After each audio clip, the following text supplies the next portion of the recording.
La princesse Charlène a manqué un autre événement clé dans la principauté de Monaco alors qu'elle poursuit sa convalescence dans un centre de soins.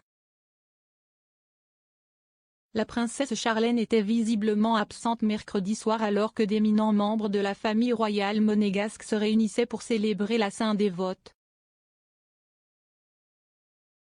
Le prince Albert II, chef de la maison Grimaldi, et ses enfants Jacques et Gabriella ont marqué la fête nationale célébrée en l'honneur du saint patron de la principauté.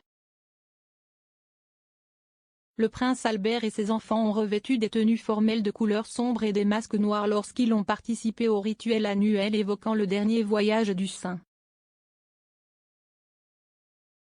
Les 3 membres de la famille royale étaient accompagnés de la sœur du prince Albert, la princesse Caroline, de son neveu Louis Ducruet et de sa cousine Mélanie Antoinette de Massy. Le jour de la Sainte Dévote est considéré comme le protecteur de Monaco depuis des siècles. Selon la légende, la martyre chrétienne a été torturée et tuée pour sa foi au IVe siècle. Les chrétiens ont sauvé son corps et le ont jeté dans un bateau pour l'Afrique en espérant qu'elle y trouverait une sépulture chrétienne. Mais une colombe sortie de la bouche du martyr a guidé le bateau vers les rives de la principauté, et les chrétiens croient que Sainte Dévote a aidé Monaco en cas de péril depuis.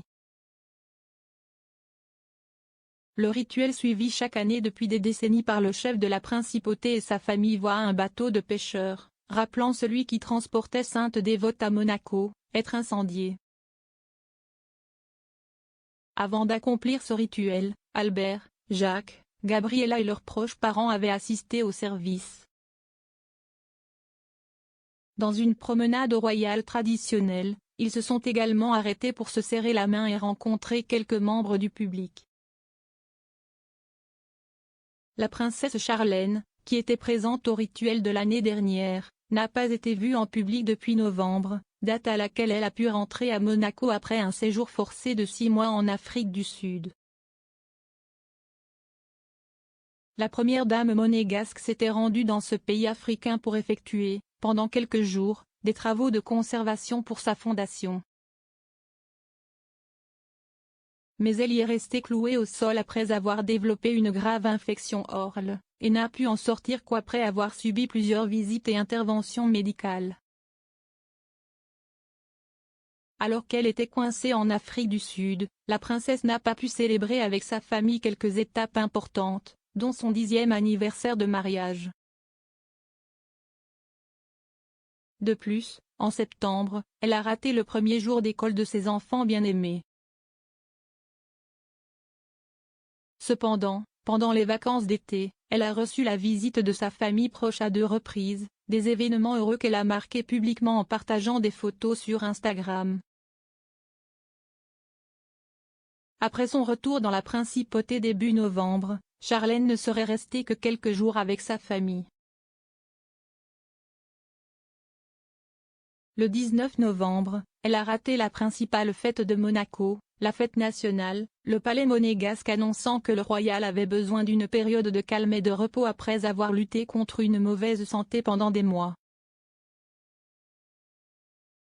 Son mari a révélé plus tard que Charlène avait été admise dans un centre de traitement en dehors de Monaco après qu'il soit devenu assez évident qu'elle était malade. Soulignant que Charlène ne souffre pas de Covid ou de cancer et rejetant les rumeurs de problèmes conjugaux, il a déclaré au magazine People, « Elle était clairement épuisée, physiquement et émotionnellement. Elle était dépassée et ne pouvait pas faire face aux fonctions officielles, à la vie en général ou même à la vie de famille. » La princesse Charlène a reçu la visite de son mari et de ses enfants dans l'établissement où elle séjourne pendant les vacances de Noël, comme l'a annoncé le palais monégasque à l'approche des festivités. Le palais a également déclaré que Charlène récupérait de manière satisfaisante et rassurante, bien que cela puisse prendre encore quelques mois avant que sa santé ne se rétablisse complètement.